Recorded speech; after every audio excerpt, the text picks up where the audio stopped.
لە کاتێکدا هێزەکانی پێشمەرگە و شەڕەڤانیان لە باشوور و ڕۆژئاوای کوردستان لە دژی چەکدارانی داعش دەجەنگان، بەڵام لەو کاتەدا دەوڵەتی تورکیا بە چەندین بەڵگەوە پشتیوانی داعشی دەکرد و لە ئێستاشدا هەوڵەکانی تورکیا بۆ دەستێوەردانی سەربازی لە مووسڵ چاودێران بە پیلانگێڕی دەزانن. پێم وایە بەشداریکردنی تورکیا لە ئۆپراسیۆنی ڕزگارکردنی مووسڵ بە مەبەستی ڕزگاریکردنی شارەکە نیە لە بەرژەوەندی خەڵکی مووسڵ یان خەڵکی عێراق بێ، بەڵکو تورکیا لە بەشداریکردنی لەم ئۆپراسیۆنە ئامانجی تایبەتی خۆی هەیە.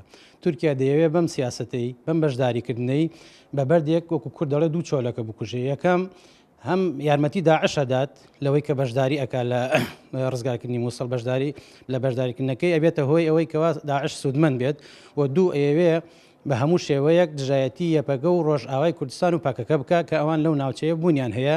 بەم شێوە سیاسەتی تورکیا سیاسەتێکی دووفاقیە و بە هیچ شێوەیەک لە بەرژەوەندی خەڵکی عێراق و خەڵکی باشووری کوردستانە نییە، بەڵکو بۆ ئامانج و مەبەستی تایبەتی خۆیەتی. ئێستاکە هیچ کەسێک لە هەوپەیمانە بە دەوری ئەردۆغانە نەمەوە، تەنیا داعش نەبێت. ئێستاکە پشتیوانیکردنی ئەو بۆ شەڕی مووسڵ کە گوایە کێ و کێ بەشداری نەکرد وەک پشتیوانی سونە لە چوارچێوە هەوپەیمانێتی ئەردۆغان و داعشدایە هیچ بابەتێک ئەو گرێ نادەت. بەرپرسێکی حەشدی شعبی تورکمانی وەڵامی لێدوانەکانی ئۆردۆغان دەداتەوە کە دژی حەشدی شعبی دایەتی و ڕایدەگەێنێت کە بەزاندنی سەروەری سیادەی عێراق و هەوڵە سەربازیەکانی دەوڵەتی تورکیا بۆ مووسڵ بە دەستێوەردانی کاروباری ناوخۆیی عێراق دەزانێت. مووسڵ تابعی تورکیا نییە، مووسڵ عێراقیە. ئەم قسەم قبول نییە.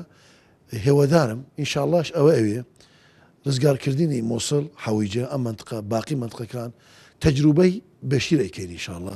تەجروبەی بەشیر هەمومان دیمانە پێشمەرگە حەشد هێزەکانی عێراقی شورتای ئەقلیم هەموو یەک دەست وەزوی الحەمدلله ئەم کەم خەسارەتیش ئەم منطقە ڕزگارمان کرد بەشیر و منطقانە بەم نێزیکیە ئینشاءڵڵا مشارەکات نەکەین و دەست وە دەست پێشمەرگە حەشد هێزەکان عێراقی ئاڵای عێراق و ئاڵای کوردستان و بار مووسڵ وەک ئینشاءڵڵا بەرزەکی.